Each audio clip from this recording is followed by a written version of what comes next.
Quiero que leamos en Efesios capítulo 1, versículo 15 en adelante, para entender los elementos que encierran esta grandiosa oración que Pablo hace por los creyentes de Éfeso y que debiera ser nuestra oración, donde podamos hacerlo en la posición y en el contenido que él lo hace. Pablo, los apóstoles y los creyentes de este nuevo pacto oran no porque tienen un problema, sino porque tienen un propósito. Diga: oro desde mi propósito, no desde mi problema. Alguna gente ora porque tiene problemas. Ellos nunca oraron presentándole a Dios un problema, sino entendiendo un propósito de Dios para su vida. Ellos nunca oraron desde una condición de necesidad, sino de una posición de bendecidos, así como lo declara el verso 3. Y en esta oración, él dice: por lo cual también yo, habiendo oído de vuestra fe en el Señor Jesús y de vuestro amor para con todos los santos, no ceso de dar gracias por vosotros, haciendo memoria de vosotros en mis oraciones. ¿Qué es el contenido de esta oración? Para que el Dios de nuestro Señor Jesucristo, el Padre de gloria, os dé. Dígalo: recibo. ¿Qué es lo que viniste a recibir? ¿Alguno un milagro? ¿La solución a una necesidad o a un problema que tengo en familia, matrimonio? Y todos llegan con la idea de que Dios les dé algo que necesitan. Otros vienen a esperar qué bendición Dios les da. Pero nos olvidamos de que ya estamos en Él completos y bendecidos. Y lo importante no es llevarme la solución a mi problema, sino la dirección para mi destino y para mi vida. Y para eso yo necesito que Dios me dé esto. Que me dé, dice, espíritu de sabiduría, de revelación y de conocimiento en Cristo. Dígalo: creo. Que es importante que tú recibas, que tú aumentes, que tú crezcas en que Dios esté impartiendo a tu vida en una oración inteligente, efectiva y que se nutre de estas tres cosas: revelación, sabiduría y conocimiento. Diga: revelación. Esa es la manera en que Dios muestra a Cristo, porque la revelación de Jesucristo es el plan y la narrativa que en todas las escrituras, desde Génesis hasta Apocalipsis, se plantea. O sea, el plan de Dios para darte la escritura no era para que sacara ahí un versículo de un salmo para animarte, o para que encuentre en la Biblia una palabra que te motive. No, la escritura fue inspirada para darnos la revelación de Jesucristo. Desde Génesis a Apocalipsis, la escritura revela a Cristo. Y cuando Cristo es revelado, entonces mi vida es transformada. El conocerle a Él, esa revelación es lo que el Espíritu hace, que conozca a Cristo en tu interior, se revele en tu interior, que lo puedas conocer en la realidad de lo que es Él.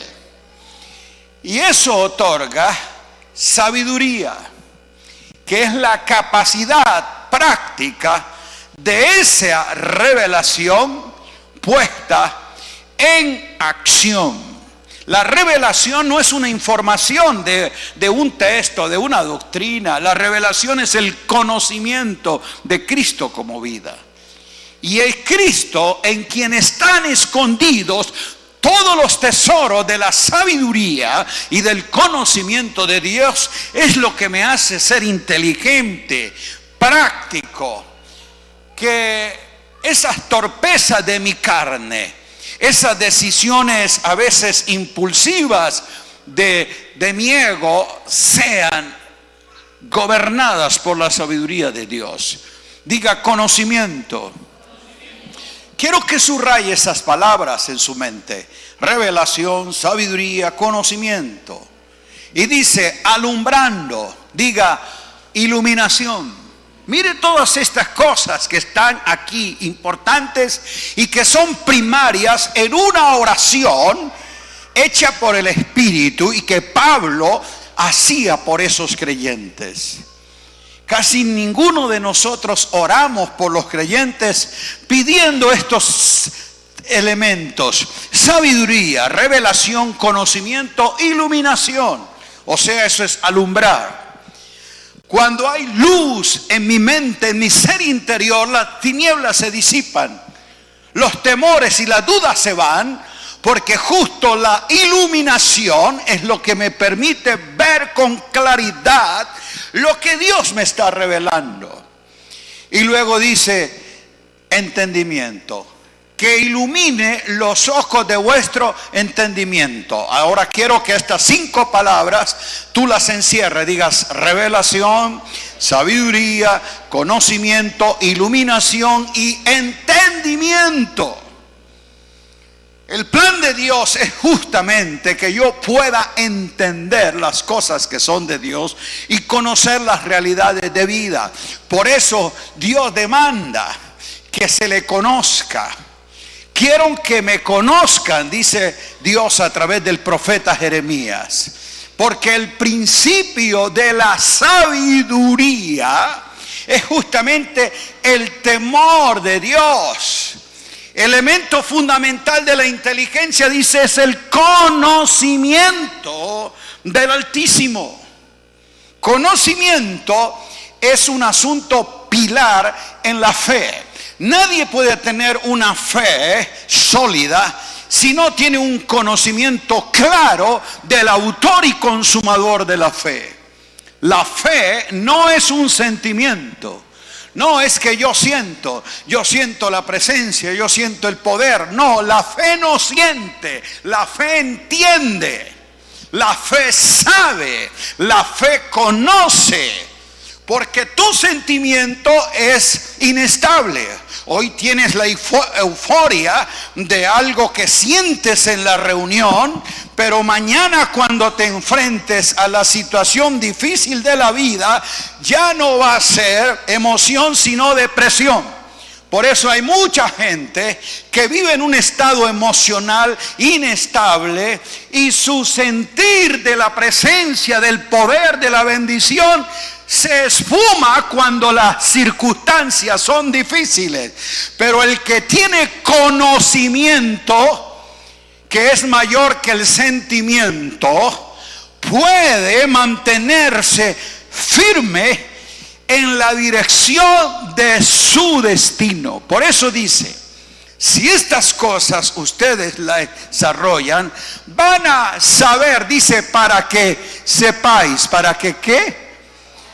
Mire todas las palabras que están relacionadas: revelación, sabiduría, conocimiento, iluminación, inteligencia, para saber. Diga, necesito saber. Tú has venido en esta mañana para adorar al Dios que quiere que le conozcas y que puedas saber, porque no hay nada más trágico que un creyente ignorante. Por eso lo importante no es tener un creyente emocionado, sino un creyente entendido. Diga amén. Quiero ser un creyente entendido. Pero muchos de nosotros no nos preparamos ni nos dedicamos intencionalmente a saber. Venga y sienta el fuego, venga y sienta la presencia, venga y sienta la unción. Entonces el creyente viene predispuesto es a sentir, Por eso Él quiere ver una atmósfera que le cree el ánimo, que le levante la emoción, que se sienta Él como tranquilo y gozoso. Y ese creyente puede en una reunión estar todo el tiempo alegre, emocionado, sintiendo toda la noche sin parar, emocionado, cantando, y se va. ¿Y cómo estuvo la reunión? Poderosa, hermano, se sintió la gloria. ¿Y qué sabes? No, nada, pero fue bueno. Tú no viniste a emocionarte, tú viniste a entender la realidad de Cristo en tu vida. Porque aunque no hayas sentido nada, pero si has entendido a Cristo, eso te dará poder. Para que puedas saber. ¿Saber qué? 3 cosas que son importantes que sepas en la experiencia práctica. Que puedas saber la esperanza de tu llamado. ¿Está conmigo en el texto ahí? Que puedas saber qué. Pregúntele a cualquier creyente, ¿cuál es el llamado de Dios para tu vida? La gran mayoría contestará, bueno, el Señor me llamó a mí a la alabanza. El llamado mío es la oración. El llamado mío es evangelizar. Lo relacionan con actividades que hacen en la congregación. Ellos creen que ese es el llamado.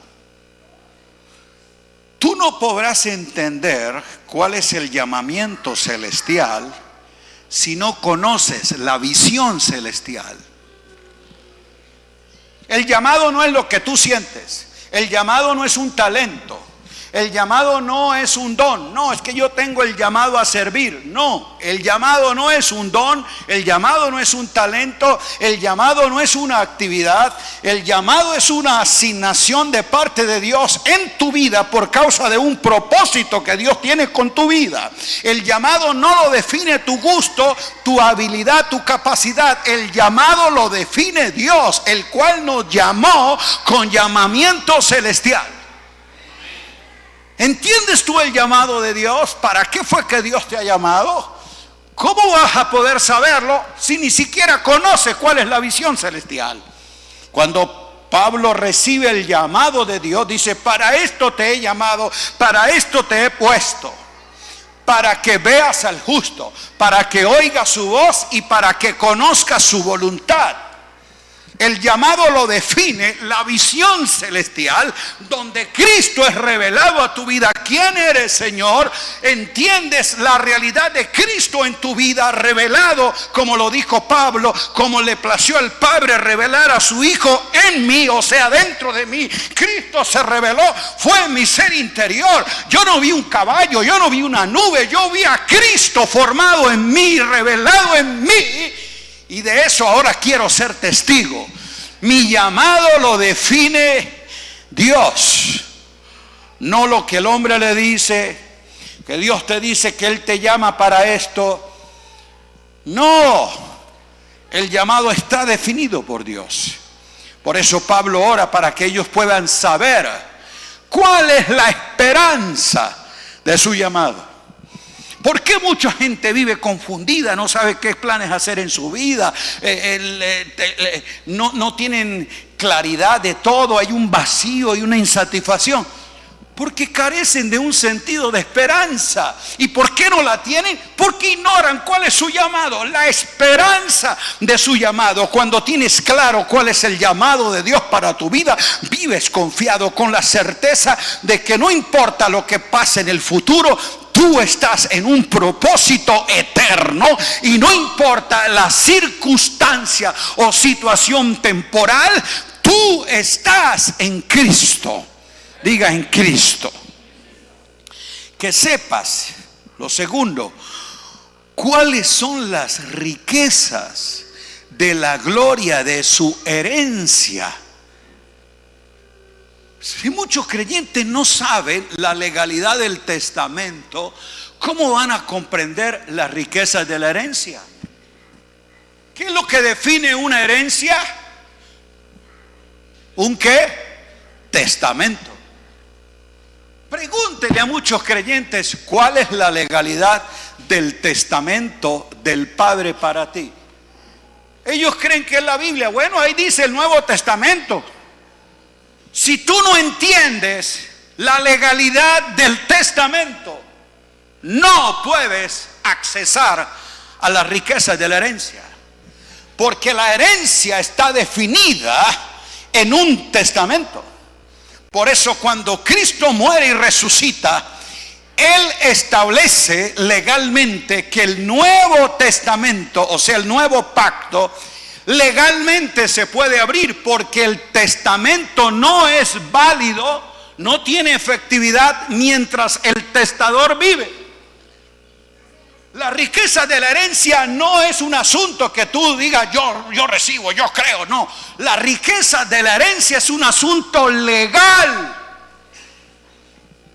que solo cuando conoces la legalidad del testamento puedes tener la realidad de la herencia. Y eso es fe, es saber, es conocer. La fe trae de la legalidad a la realidad lo que Dios ya hizo por ti en Cristo Jesús.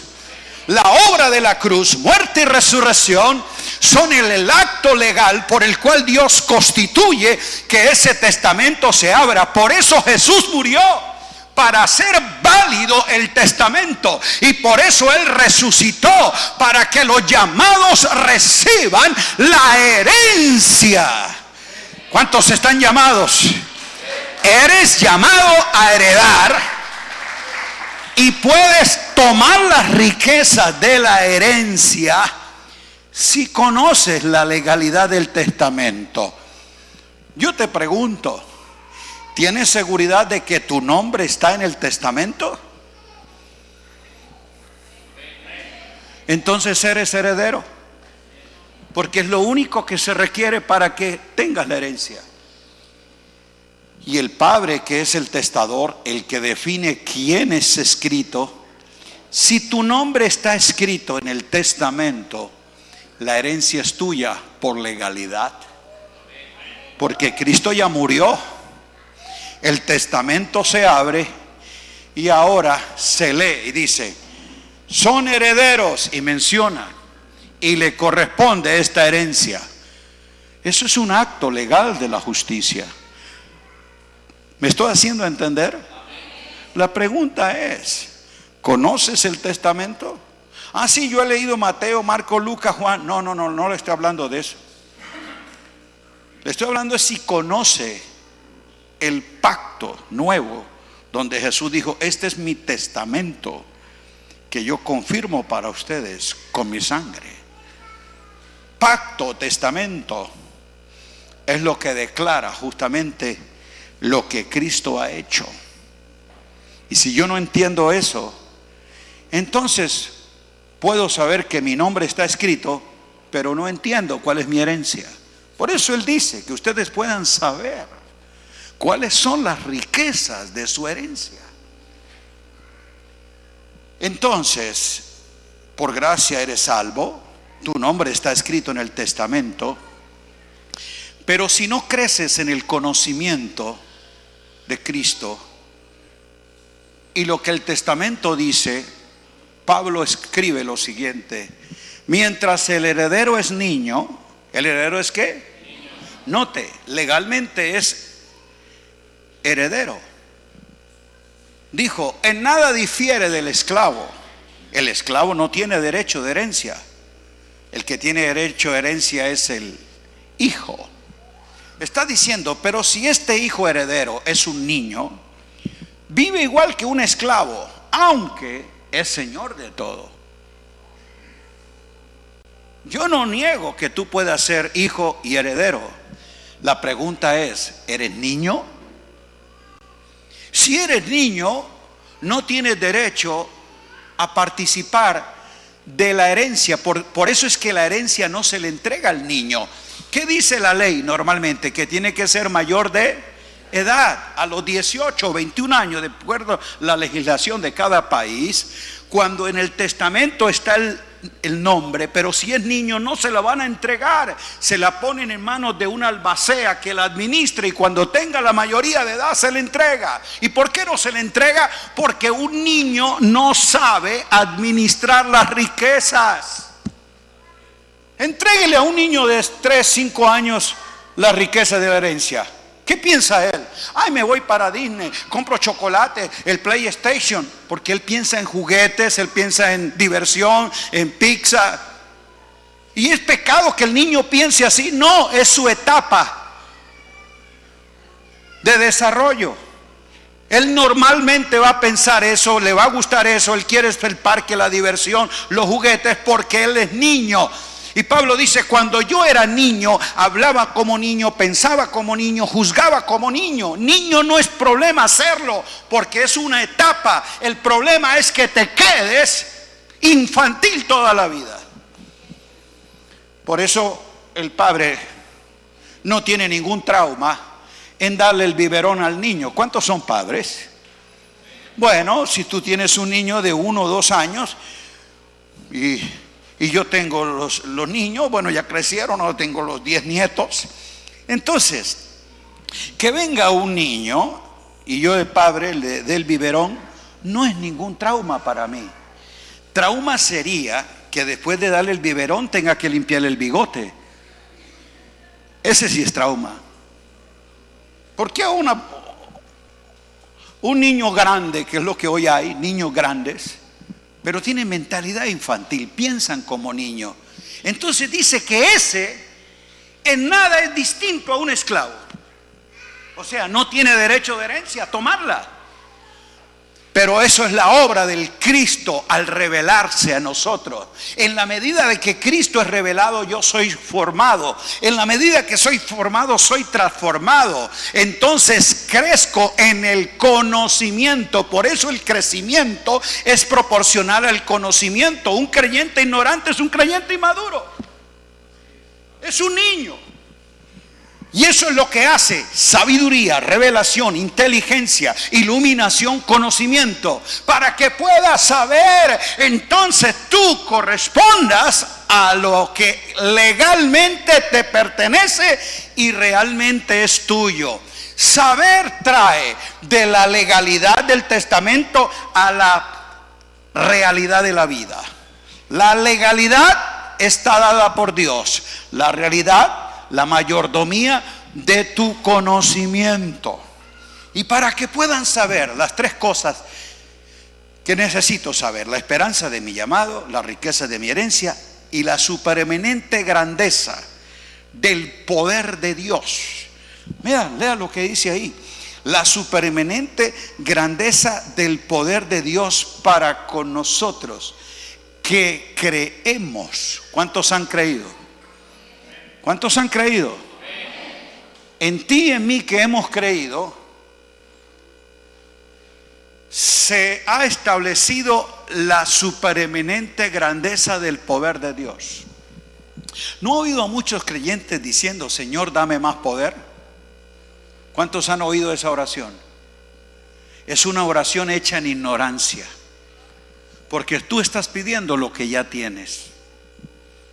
Yo le pregunto, ¿qué más poder puede darte el Señor si te dio a Cristo, la palabra y el Espíritu Santo? ¿Cuántos lo tienen? ¿Cuántos tienen el Espíritu Santo? ¿Qué más poder puede darte? ¿Existe otro poder mayor que ese? No, tú no necesitas más poder, necesitas es más inteligencia para saber cómo opera. Por eso ahí dice: la supereminente grandeza del poder según la operación. El problema no es el poder, porque ya lo tengo, es la ignorancia de la operación. Si a ti te dan una bomba atómica, tienes ahí en tu casa un poder megas, pero si no sabe cómo opera, qué clave hacer, cómo se digita para que se active, usted puede tener todo el poder de una bomba nuclear en tu casa, pero no te sirve sino de estorbo o de llenar la casa. ¿Me estoy haciendo entender? Tu casa y mi casa ha sido llenada de la supereminente grandeza del poder de Dios. Diga, ya lo tengo. Lo que yo no sé es la operación, no sé cómo se activa, cómo Él se libera. Y por eso es que Pablo, permítame el texto, verso 19. ¿Y cuál la supereminente grandeza? Escuche, ahí dice, de su dinamos, según la energen de su kratos, de su iscus. No te hablé en lenguas. Te mostré los 4 palabras con que ese texto está allí. Ahí se menciona poder, operación, luego otra vez poder y luego fuerza. Esas 4 palabras en griego son estas. Que tú puedas saber el energen, ¿ok? Del dinamis, del kratos, de su iscus. ¿Qué es dinamos? Diga dinamita. O sea, la dinamita ya está en ti. Que tú sepas es la operación de la dinamita que ya está en ti. Diga, ya lo tengo. Según el energen. El energen es energía. Por eso todo dinamita tiene una mecha. Porque la mecha es la que le trae la energía, el fuego a la dinamita. Y cuando eso se logra, ¡pum!, hay una explosión. A eso se le llama kratos. Kratos. Por eso cuando hay una explosión de una dinamita se crea un cráter. Porque ese kratos es lo que mide el poder que se liberó. Por eso los expertos en explosivos dicen, esa bomba que se estalló tenía 500 kilos de dinamita. Y ¿cuándo la pesaron? Es que ellos midieron el kratos. Y por sus configuraciones supieron cuánto era el poder que había allí. Y fue explotado. Entonces cuando explotó dijeron, wow, alcanzó 500 millas o 500 metros a la redonda y 20 heridos, 3 muertos, 4 edificios colapsados, 20 ventanas rotas. Eso se llama iscus. O sea, son los efectos, el resultado que produjo ese kratos cuando la energía liberó la dinamita. ¿Está entendiéndome? Pablo está diciendo que ustedes puedan saber la dinamita que tienen para que con la energía del Espíritu liberen esto y creen una explosión de la gracia, de la gloria, del poder de Cristo, y se mida el alcance que tiene. Cuando vean el efecto, cuando hablé esta palabra, alguien fue transformado, otro fue sanado, alguno reconciliado. El alcance de esta palabra, porque no estamos hablando de un discurso bíblico. Vine a hablarte del poder de Dios, que es el evangelio de Jesucristo. ¿Cuál es el poder de Dios? El evangelio de Jesucristo, que revela a Cristo glorioso y triunfante. Por eso ahí dice, según la operación del poder de su fuerza, que actúa en nosotros los que creemos.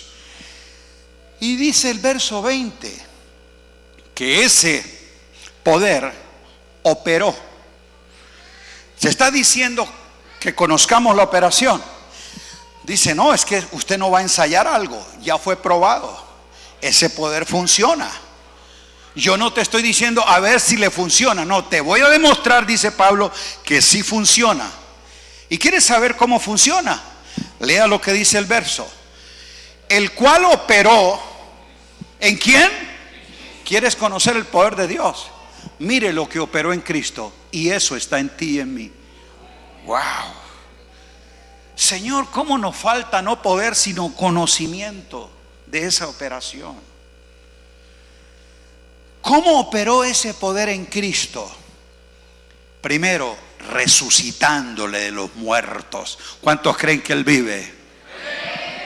Y hoy la mayoría de la cristiandad religiosa tradicional le adjudica un día, el día de la resurrección, pero ignoran el poder de la resurrección, porque justamente está diciendo que hay un poder que operó en Cristo resucitándole. Venció la muerte, el pecado, la tumba. Cristo ha resucitado, Cristo vive para demostrar el poder de Dios sobre todo. La muerte no pudo retenerle. El hecho de que Él haya resucitado está diciéndome, Dios tiene poder. Lo demostró resucitando a su Hijo. ¿Cuántos creen que Él vive? Entonces ya conoces el poder de Dios, resucitándole. Segundo, dice, exaltándole. ¿Está leyendo conmigo allí? A su diestra en los lugares celestiales. ¿A dónde lo exaltó? Mire el poder de Dios. Lo resucita y ahora lo exalta en lugares celestiales. ¿Y qué dice Efesios 2:6? Que nosotros hemos sido resucitados y asimismo sentados con Cristo en lugares celestiales. Pablo está diciendo, el poder actúa.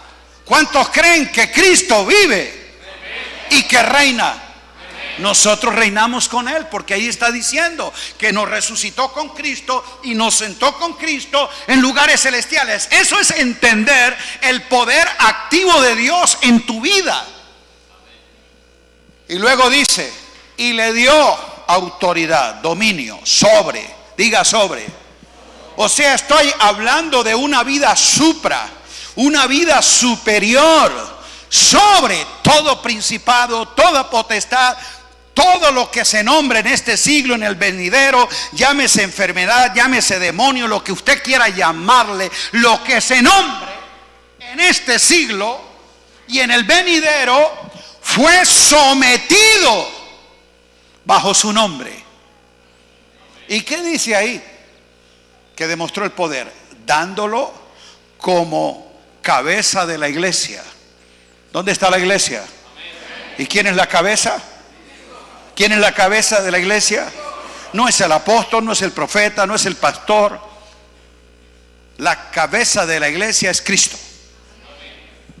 Y está diciendo ahí que esa iglesia es su cuerpo. ¿Cuántos lo creen?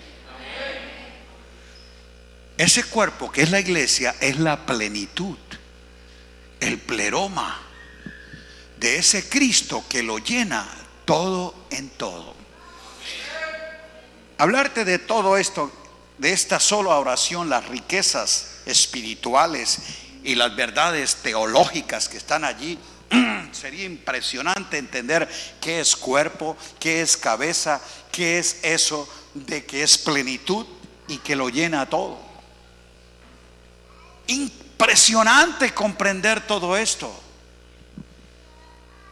¿Cuál es la funcionalidad entre la cabeza y el cuerpo?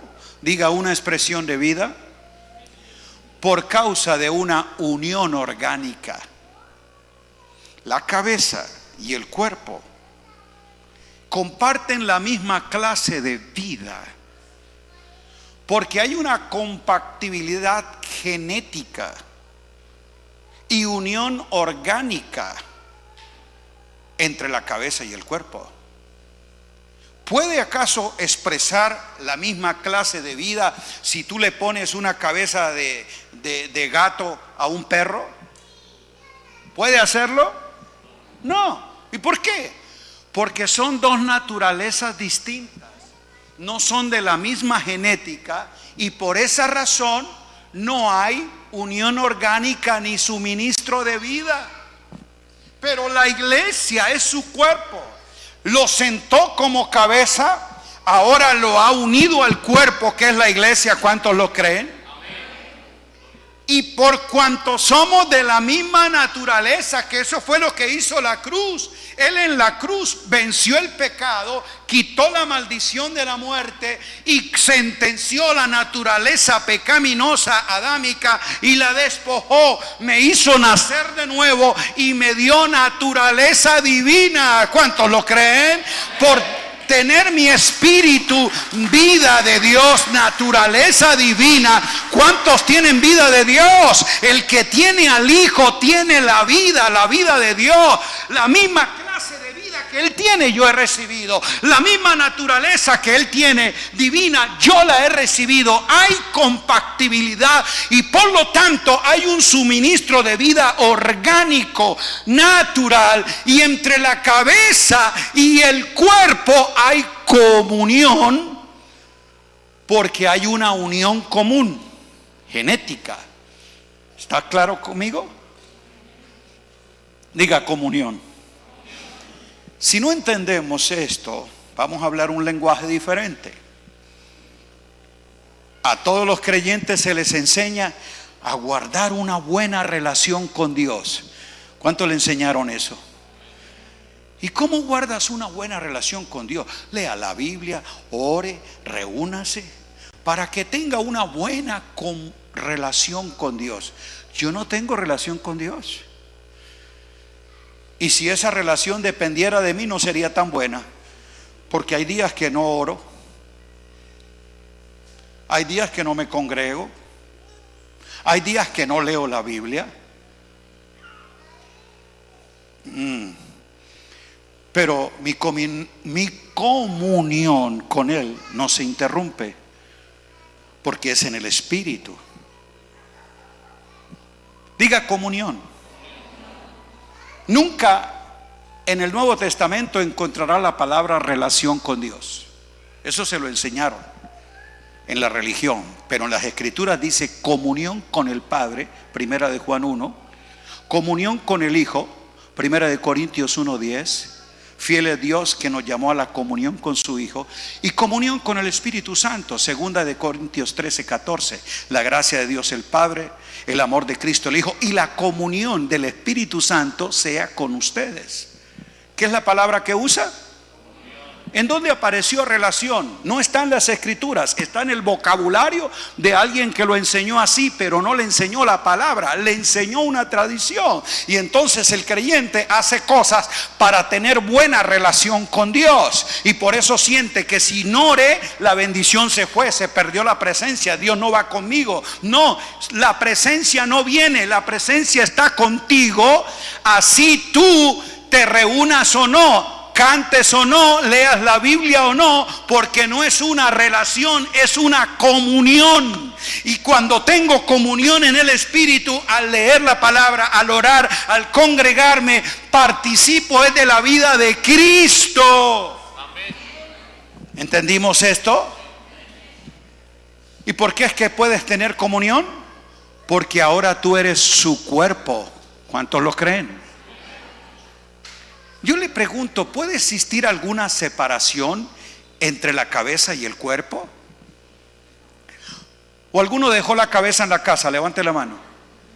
No, donde su cuerpo está, la cabeza te dirige. Tú estás aquí corporalmente, es porque tienes cabeza. ¿Aló? Yo estoy en Cristo, unido a su cuerpo, es justamente porque el Padre, por esa obra, a mí me exaltó y me dio la misma condición en Cristo. Diga, lugares celestiales. ¿Cuál es la posición que yo tengo en Cristo? Lugares celestiales. Y ahí es donde muchos, no sé qué tiempo tengo, apenas voy en la introducción. Broma, pero ¿qué tiempo? Para saber qué hago. Dime la verdad. 12 y falta ¿cuánto? 40 minutos. Esto es una vigilia buena, ¿no? No, pues 40 minutos. No, pero tal vez en 10 procuraré cerrar esto, porque es importante que tú conozcas el poder de la resurrección y la calidad de una vida resucitada, porque es la que has recibido en Cristo. Diga, vida resucitada. ¿Qué es lo que tú tienes? tú no recibiste la vida cristiana, tú recibiste fue la vida resucitada. Solo uno dijo amén. Si usted se asustó cuando le dije vida cristiana, porque son términos que nos enseñan sin entendimiento. Yo le pregunto, muéstreme en la escritura dónde aparece esa frase vida cristiana. En ninguna parte de las escrituras. Ese es un vocabulario que pusimos, pero no es bíblico. Si quieres ir a la escritura, te va a decir Pablo vida en Cristo. ¿Cómo es que dice? Pero no vida cristiana. La vida cristiana es lo que el hombre, por su esfuerzo, relación de leer la Biblia, de orar, de congregarse, esto trata de seguir fielmente el cristianismo. Y el cristianismo es una religión como el budismo, el islamismo, el judaísmo y cualquier ismo. Él no vino a traer el cristianismo, Él vino a traer el reino de Dios, la vida de Cristo. Eso es lo que tú has recibido. El Espíritu de Cristo que te da la vida de Cristo. Diga vida en Cristo. Ese sí es un término. Y alguien me argumentará, hermano, pero es que ahí en Efesios dice vida cristiana. No, eso no lo dice Efesios. Eso lo dice el subtítulo de su Biblia, pero no lo dice la escritura. ¿Aló? Los capítulos, subtítulos, versículos no son las escrituras, eso son la Biblia. Ay, ya me metí feo. Me deja salir ahí 3 minutos. No confunda Biblia, escrituras y palabra de Dios. No es lo mismo. La Biblia es el libro. El libro tiene una composición, por eso se llama Biblia, biblión, que es la recopilación de libros. Quiero aclararlo bien. La Biblia es una composición humana. Dios no inspiró la Biblia, Dios inspiró las escrituras. ¿Correcto? Porque la Biblia, así como tú la tienes, Génesis, Éxodo, en el orden que esté, eso lo construyó el hombre. Hombres que definieron qué libros iban en el canon. Por eso hay 2 Biblias, la evangélica y la católica. Uno dice, ¿cuál es la verdadera? Porque uno le pusieron 13 libros más, otros dijeron no, van solo 66 y van en este orden, y vamos a dividirla en capítulos, en versículos, y pongámosles esos subtítulos. Eso es composición humana. Ellos recopilaron y crearon la Biblia. Una vez más, Dios inspiró las escrituras, segunda de Timoteo 3:17. Todas las escrituras, no dice toda la Biblia, todas las escrituras son inspiradas por Dios. Dios no inspiró subtítulos, eso lo hicieron los traductores. Y cada vez que salga una nueva versión, va a ver usted distintas formas de Biblia. Pero lo importante es que conozca las escrituras. Jesús no le dijo, lean la Biblia. Él dijo, escudriñenlas. Por eso hay mucha gente que lee la Biblia y no conoce la palabra de Dios. Porque la única forma para que encuentre la palabra de Dios es escudriñando las escrituras. Y habría que dar entonces toda una orientación que es leer las escrituras para encontrar la palabra de Dios. ¿Quién es la palabra de Dios? ¿Quién es la palabra de Dios? Cristo, el Verbo. Él es la palabra de Dios por el cual Dios hizo todo. Cuando Dios habló, habló el Verbo, habló la palabra. La palabra de Dios no es un texto bíblico. La palabra de Dios es Cristo en vida, verdad, revelado en las escrituras. Y ahí cuando yo las escudriño encuentro a Cristo. Por eso es que Cristo desde Génesis hasta Apocalipsis Dios lo muestra. Y yo necesito saber cómo me habla, porque es de Él que yo soy enseñado, de Él es que yo recibo vida. Mis palabras, escuche, Jesús dijo, mis palabras son espíritu y son vida. Lo que tiene vida no es el texto bíblico, es la palabra de Dios. Bueno, le di una medio explicación en paréntesis. Si no lo entendió bien, entonces dígale al profeta, invítelo de nuevo para que nos aclare eso, porque es un estudio profundo. Ok, lo que quería decirles era justamente es que en calidad de lo que es mi posición en Cristo, yo estoy por el poder de la resurrección que operó en Él. ¿Cuántos creen eso? Diga, si operó en Él, funciona en mí, porque Él es la cabeza y yo soy su cuerpo. Por eso yo tengo vida resucitada. ¿Qué es lo que tengo? Sí, Señor. Así como en la cruz Jesús murió y resucitó ¿en otro qué? El glorificado, el que está el Padre todo consumado. No es lo mismo Jesús encarnado que Jesús resucitado. ¿Está entendiéndome? De igual forma, en la cruz justamente yo morí con Cristo. O sea, murió Adán y resucitó Cristo.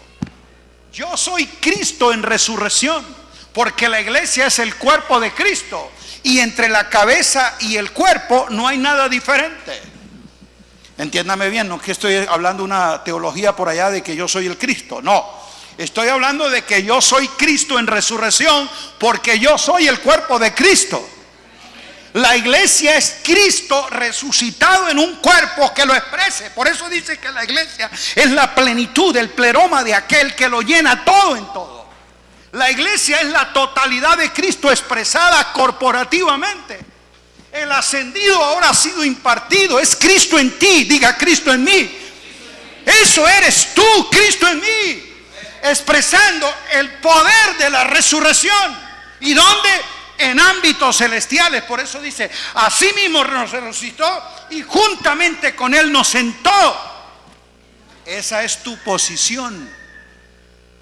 No confundas tu posición con tu condición. Tu condición es la que tienes ahora, sentada en esa silla, con algún problema en tu mente, pasando una necesidad emocional, una crisis financiera, un problema familiar. Esa es tu condición, y que no se puede negar, pero esa no es tu realidad, ni es la verdad por la que tú vives. Tú vives por esta aleteía, por esta realidad en Cristo, y es que estás sentado juntamente con Él en lugares celestiales. ¿Lo está entendiendo? ¡Wow! Por eso, cuando lees Efesios, vas a entender a la iglesia en Cristo expresando la vida en Cristo, en el poder de la resurrección, en calidad de cuerpo, que es una de las formas como se presenta la iglesia. Y no es una metáfora, es una declaración. Pablo dice en Corintios que así como el cuerpo son muchos miembros, dice, así también, no dice la iglesia, dice así también Cristo.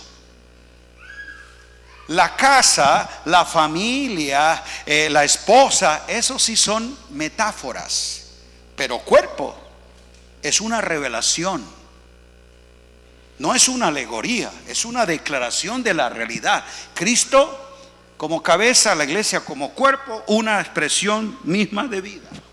Diga, en lugares celestiales. Te resumo grande esto.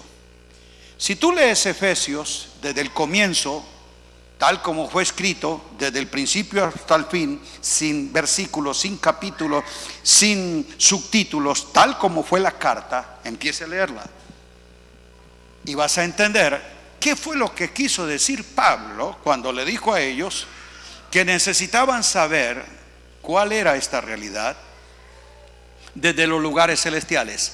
Es la única carta y es la única epístola donde se mencionan lugares celestiales. En ninguna otra parte aparece lugares celestiales. 5 veces menciona lugares celestiales en Efesios. Primero, Efesios 1:3. Bendito sea el Dios y Padre nuestro Señor Jesucristo, que nos bendijo con toda bendición espiritual en los lugares celestiales en Cristo Jesús. ¡Wow! Lugares celestiales. La gente oye eso, lee eso y dice, eso allá es en el cielo. O piensan que es por allá un paraíso. No, lugares celestiales no es un lugar. Es un ámbito espiritual. Es algo infinito que tú no puedes decir son tan 30,000 kilómetros cuadrados. No, lugares celestiales es un ámbito de lo eterno, de lo infinito, que es la expresión donde Dios muestra su gloria. No es un lugar, no es un sitio al que vamos, es un hábitat al que entramos. Nos sacó de la potestad de las tinieblas y nos trasladó al reino de su amado Hijo. Los lugares celestiales son la expresión del reinado de Cristo sentado en la majestad de las alturas. ¿Lo estamos entendiendo? Si yo estoy aquí en Cristo, me dice, tú tienes una vida bendecida. Y no ha habido muchos creyentes, Señor, bendíceme, Señor, dame tu bendición. ¿Ha oído a creyentes orando así? Porque ignoran su posición. Tú ya has sido bendecido con toda bendición. Yo le pregunto, la bendición no es algo que Dios te da, es alguien que tú recibiste, porque la bendición es Cristo, y en Cristo están todas las cosas. Yo te pregunto, ¿qué más bendición puede darte Dios si ya te dio al Hijo? ¿Qué más bendición quieres? Solo que necesitas saber que en el Hijo estás completo y te han sido dadas todas las cosas. Yo no necesito más bendición, yo necesito es saber cómo opera. Por eso dice, para que puedan saber cuál es la operación, cómo opera la fe que en sabiduría, revelación, conocimiento, inteligencia e iluminación ahora manifiesta la bendición que yo ya tengo. Mientras no sepa cómo se manifiesta, estarás pidiendo que venga. Yo no necesito bendición, ya la tengo completa. Lo que necesito es la operación, la manifestación de eso que ya me ha sido dado en Cristo. Por eso dice, nos bendijo, o sea que yo ya fui bendecido. ¿Estamos aquí? Segundo, dice que nos bendijo en Cristo en lugares celestiales. Luego lo menciona la segunda vez en Efesios 1, 20, 22. Dice que nos sentó en los lugares celestiales sobre todo principado y potestad, siendo Él es la cabeza y nosotros su cuerpo. Diga, lugares celestiales es un sitio de autoridad. Yo tengo autoridad, pero necesito saber cuál es la operación del poder que actúa en mí. Yo no tengo que decirle, Señor, dame más poder, sino dame más inteligencia de cómo opera, para que yo lo pueda liberar. O sea, toda la dinamita ya está en ti. Póngale la energía, la mecha que la encienda y crea una explosión. Porque Él diga, de adentro hacia afuera. Pero nosotros estamos esperando que baje el poder y que alguien me dé el poder y que reciba el poder. No, el poder no está de afuera hacia adentro, es de adentro. Ya no fue dada la supereminente grandeza de su poder que actúa en nosotros los que creemos. Pero yo necesito saber cómo opera. Tercera vez que menciona lugares celestiales, Efesios 2:6. Juntamente con Cristo nos sentó en lugares celestiales, juntamente con Cristo nos resucitó, y ahí en ese espacio, ámbito celestial, si Cristo está sentado en la majestad de las alturas, sobre todo como cabeza, ¿dónde está el cuerpo? ¿Usted puede creer que el cuerpo está arriba, sentado en gloria, la cabeza arriba y el cuerpo abajo? Ya le dije que no puede haber separación. Estamos donde Cristo está. ¿Cuántos creen eso? En lugares celestiales juntamente con Él. Sobre muestra el hecho de estar sentado 5 cosas: descanso, dominio, deleite, dignidad y dádivas. 5D. A ver, deleite, dominio, dignidad, descanso y dádivas o dones. Estar sentado es estar descansado con Cristo, reposo de su obra y en su obra. La angustia, la ansiedad que tengo en las situaciones de la vida no alteran mi posición de reposo en Él. Tengo la paz de Dios y la paz con Dios. Yo descanso en Él, no cuando me muera, cuando nací de nuevo. Hallaréis descanso, dijo el Señor, justamente cuando entiendas el ámbito en que estás. Y por eso mucha gente vive perturbada con angustias, porque no sabe dónde está sentada. Ella se ve sentada ahí en la silla, pero no se ve sentada juntamente con Cristo. Tu posición determina tu percepción. Donde tú te ubiques es de donde tú te ves. Diga: sentado juntamente con Cristo. Tengo descanso, tengo dignidad. ¿Y por qué? Porque antes era un esclavo, ahora soy un hijo. Porque antes era un necesitado, ahora soy un bendecido. Porque antes era un desgraciado, ahora soy un heredero. Mi dignidad cambió porque Él me hizo apto para participar de la herencia de los santos en luz. Por eso en calidad de hijo soy heredero. Lo tercero, deleite. Tengo el deleite de Dios y Dios se deleita en mí porque me ve acepto en el amado. Diga: soy el deleite de Dios. Y mi deleite es Dios mismo. ¿Por qué? Por estar en Cristo. Separado de Él yo nada puedo hacer, pero en Cristo yo disfruto el deleite de Dios. Por eso la gente se aburre de la religión cristiana y de la iglesia evangélica, pero del reino de Dios siempre habrá deleite.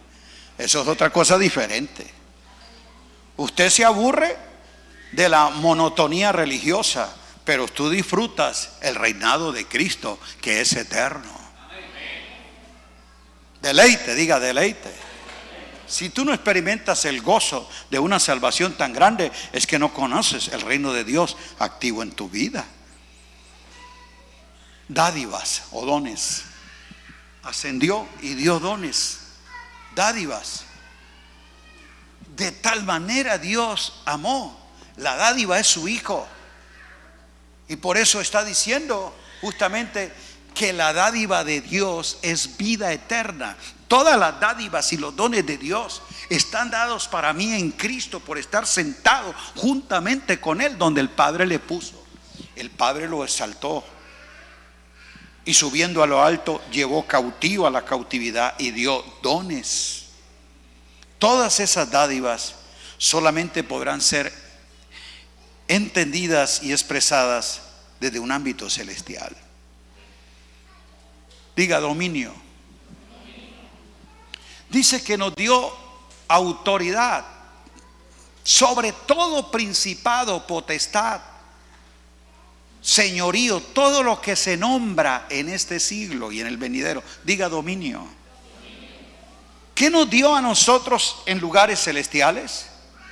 Dominio. Al estar usted allí tiene dominio, porque Él es la cabeza y tú eres el cuerpo. Por eso Efesios dice que todos esos potestades los sometió debajo de sus. ¿Y los pies están en la cabeza o en el cuerpo? ¿Y quién es el cuerpo de Cristo? La iglesia. Entonces, ¿debajo de quién es que están esos principados y potestades?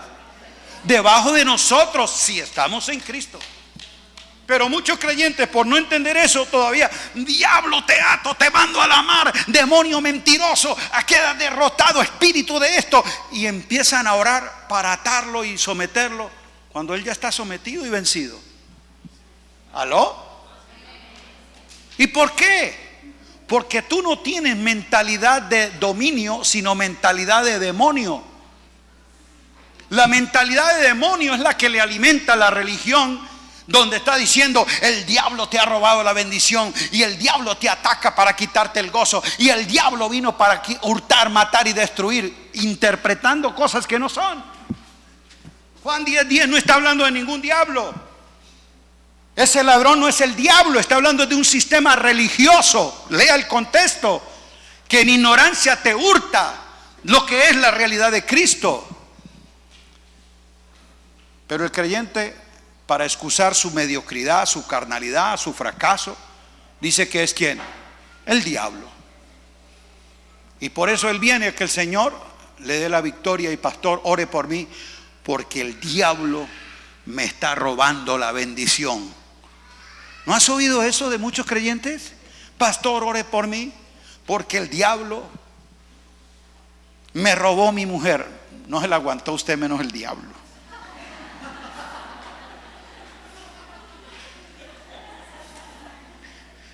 Hermano, ¿qué cuento de diablo?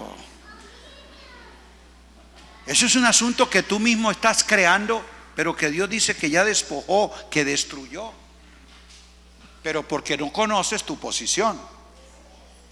¿Quién tú eres en Cristo? Nos lavó con su sangre y nos hizo ¿qué? ¿Qué es lo que nos hizo?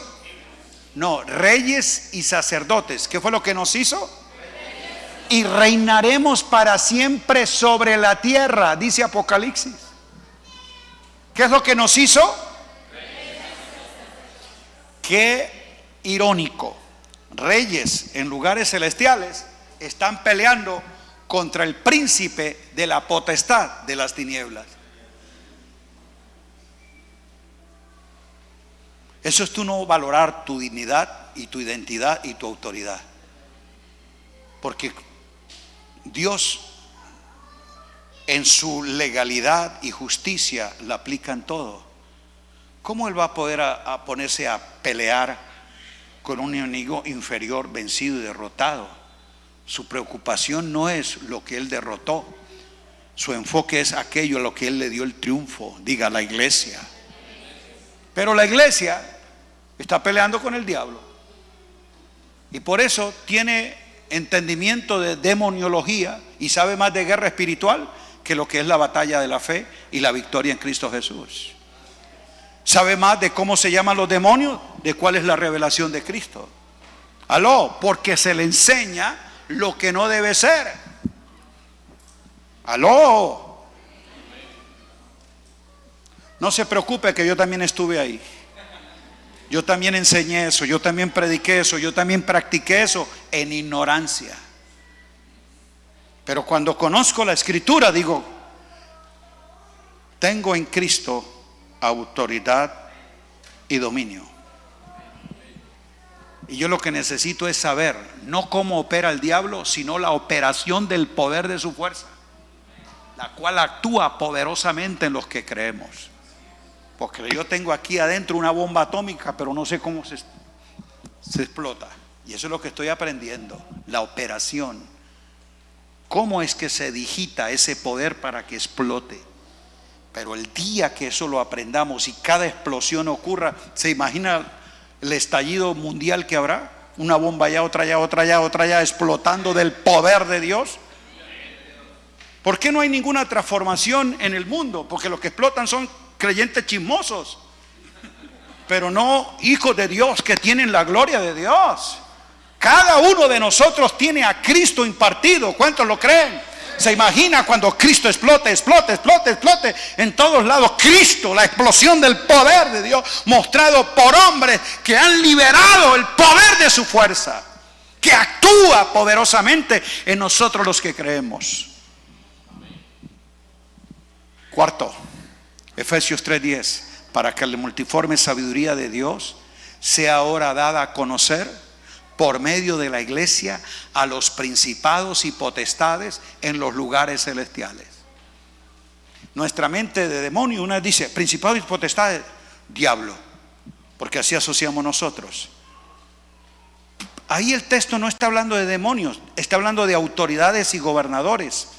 Y está denunciando son los sistemas de ahora, para que la multiforme sabiduría de Dios sea ahora dada a conocer por medio de la iglesia. ¿A quiénes? A los principados y potestades. Yo le pregunto, ¿usted cree que Dios te ungió, te dio el poder y te nutrió de la potencia de su gloria para que vaya a los demonios a hacerle conocer la sabiduría de Dios? Los demonios no tienen entendimiento, no tienen acceso a esa sabiduría, ni Dios necesita hablarles a ellos de su sabiduría, porque su sabiduría es para gobierno y para redención. Los que necesitan conocer la sabiduría de Dios son las autoridades, son los gobernadores de estas tinieblas que están en este sistema de maldad, en la economía, en la política, en la religión, en todos esos ámbitos es que están las autoridades que necesitan conocer la sabiduría de Dios que la iglesia sabe. Pero la iglesia ignorante está peleando con el diablo y a los principados y potestades, o sea, a los gobernadores y autoridades de este siglo. Nos unimos es para ver si nos dan un lotecito para construir un templo para alabar a Dios.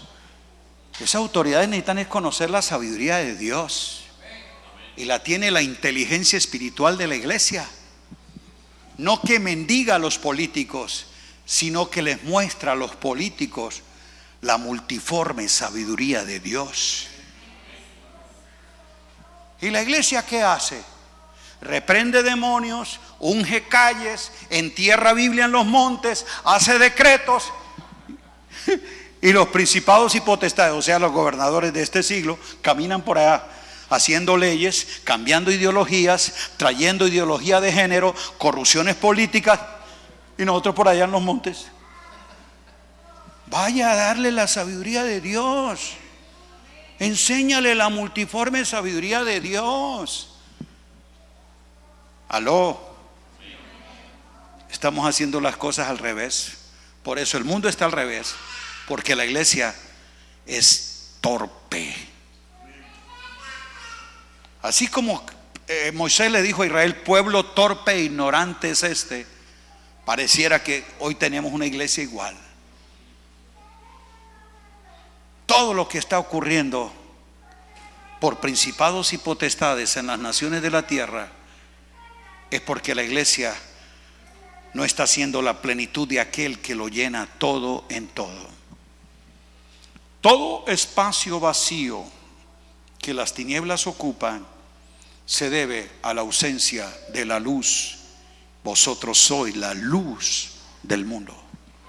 Por eso ahora la iglesia debe entender la multiforme sabiduría de Dios que está revelada en Cristo para darla a conocer. Y finalmente, la quinta vez que se menciona lugares celestiales es en Efesios 6:10. Pasaje que muchos han tomado para hablar de guerra espiritual, y el pasaje no habla de eso. Si tú quieres entender qué es lo que está hablando, comience como un principio de interpretación hermenéutico, la ley de la primera mención. ¿Dónde se mencionó por primera vez lugares celestiales? ¿Qué significaba? ¿Dónde estaba? Y cuando llegue a Efesios 6:10 vas a entender lo que ahí dice, y habiendo acabado todo.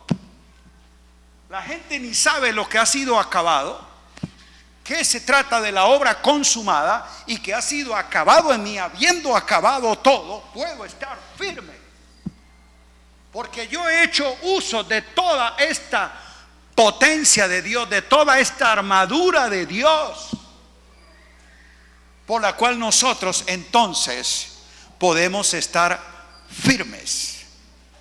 3 veces habla en el pasaje de estar firmes. Si entiende que es habiendo acabado todo. Si lo lees interpretando la epístola, no prejuiciado por el pasaje, va a entender qué es eso de que no tenemos lucha contra carne y sangre, sino contra principados y potestades. Ese mismo asunto se mencionó en Efesios 3:10. Y ya dijimos cuáles son los principados y potestades, ¿no? Los exousias, los gobernadores, las autoridades. Eso es. No son demonios. No es el diablo organizando un ejército.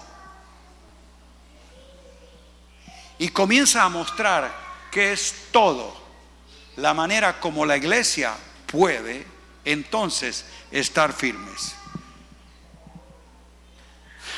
Muy complejo en pequeños fragmentos poder entender Y no quiero meterme entonces en cosas que no puedo ampliar, pero se la dejé como un panorama para que se genere la inquietud de escudriñar nuevamente Efesios y leerlo todo en el poder de la resurrección. Tal vez no entendiste muy bien, entonces dígale al profeta Edgar, vuélvalo a invitar para que nos aclare esto, porque me dejó a mí confundido. Pero estás confundido, pero no vas a quedar en ignorancia, porque el espíritu de sabiduría que tú tienes te va a dar iluminación para que puedas saber lo que Dios te ha concedido. Qué bueno que quedaras confundido, porque eso te va a crear una crisis, y es a revisar lo que yo he creído, para escudriñar diligentemente, para saber si estas cosas son así. La confusión que a lo mejor tenga en tu mente de todo esto es porque el Espíritu va a poder traer en orden las ideas. Se disipan las tinieblas, y cuando vienes a la verdad, esa es la que te hace verdaderamente libres. El creyente, por no entender la libertad que tenemos en Cristo, está buscando la liberación. Increíble. Creyentes de años, bautizados, predican, oran, dan alabanza, y hay que hacerle liberación de demonios. Vengo aquí, apóstol, a que me libere. Un demonio de esto ataca mi vida, arruinó mi familia, está azotando mi hogar. Yo no sé, pero es que ahora al vecindario se pasó una bruja, y desde que ella hace sus encantos ahí y lee las cartas, a mí se me perturba el sueño. Yo entro como una ansiedad, yo siento como una angustia en mi casa desde que ese demonio está alrededor. Qué increíble. Un hijo de Dios perturbado porque el vecino es un brujo. El que debiera estar perturbado es el brujo. No puedo dormir, me queda la angustia. Ahí al lado hay algo, se irradia un poder, una gloria, algo increíble. Esa persona que vive allí tiene algo que yo no tengo. Ellos son los que tienen que estar intimidados por la presencia de los hijos de Dios, que tienen el poder de Dios.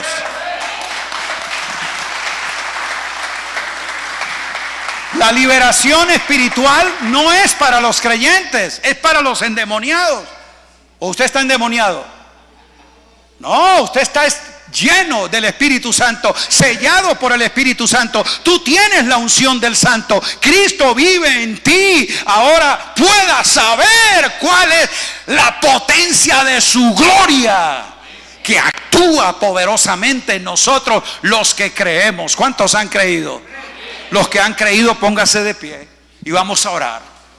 Señor, dame sabiduría, dame entendimiento, dame iluminación, dame revelación en Cristo. Señor, que yo pueda crecer en inteligencia y pueda andar como es digno del Señor, a la altura de este glorioso evangelio eterno. Señor, que yo pueda obrar de acuerdo de esa posición en Cristo. Soy su cuerpo, Él es mi cabeza que me nutre, que me guía, que me sustenta, Señor, y yo estoy en ese ámbito celestial, y ahora juntamente con Cristo disfruto el poder de una vida resucitada. Aleluya. ¿Cuántos lo creen? Padre, gracias te doy por permitirnos, Señor, celebrar tu gloria. Señor, expresar nuestra gratitud, pero también entender de las riquezas que están dadas a nosotros como hijos. Señor, que podamos saber la legalidad de ese testamento en el que se habló para nosotros los derechos reales de herencia como hijos. Yo soy hijo de Dios, y si hijo de Dios, heredero de Dios, coheredero con Cristo, y no acepto vivir con una mentalidad de pordiosero, de necesitado, de fracasado, de angustiado. No hay nada ni nadie que me perturbe ni me separe del amor de Dios que es en Cristo Jesús. Ni tribulación, ni persecución, ni desnudez, ni peligro, ni espada, nada ni nadie. En todas estas cosas somos más que vencedores. Vamos, grite: soy más que vencedor, soy más que vencedor. Camino en la victoria que Cristo me ha dado. No tengo ninguna guerra contra el diablo, ni que arrebatarle ninguna bendición, ni quitarle ninguna promesa que Él tiene. Él ha sido despojado y en Cristo todo nos ha sido dado. Vivimos en esa plenitud y de la plenitud de Cristo tomamos todos, tomamos todo. Vamos, toma de Cristo ahora, gracia sobre gracia, un torrente de vida, de gracia, de luz. Llega a tu ser interior y te hace saber las realidades de Cristo, aleluya. En la potencia de su gloria caminamos. Vamos, levanta sus manos, glorifica a Dios. Camina en esa plenitud que te ha sido dada. Habla la realidad de Cristo. Piensa en la mente de Cristo. Todo lo bueno que de Dios has recibido. Aleluya. Oh, Rashatakara Masaya. Bendito y alabado sea tu nombre. Bendito sea el Dios y Padre de nuestro Señor Jesucristo. Dios es mi Padre, yo soy su Hijo. Aleluya. Y mi Padre es Dios. Y yo le alabo y yo le adoro, porque me ha dado toda bendición. Aleluya. Y me ha trasladado al reino de su amado Hijo. Y desde ese ámbito celestial disfruto estas riquezas de su herencia. Vamos, hijo de Dios, aplauda a tu Padre con gozo, con gratitud. Aleluya, aleluya, aleluya. Oh, gloria a tu nombre, gloria a tu nombre. Gracias, Señor,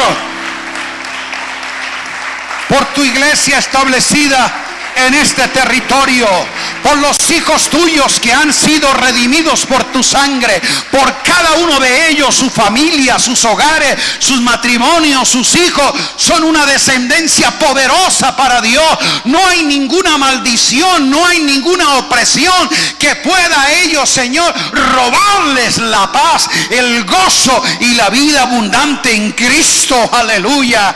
Ellos viven en la realidad de lo que son. Y que de este vecindario, Señor, se irradie luz. Donde estemos haya esa explosión de amor, de gracia, de luz, de verdad y de vida a través de cada uno de tus redimidos. A Dios sea la gloria. A aquel que nos amó y nos lavó con su sangre y nos hizo reyes y sacerdotes, y reinaremos en vida, aleluya, para siempre en la tierra. Vamos, un aplauso al Señor, aleluya.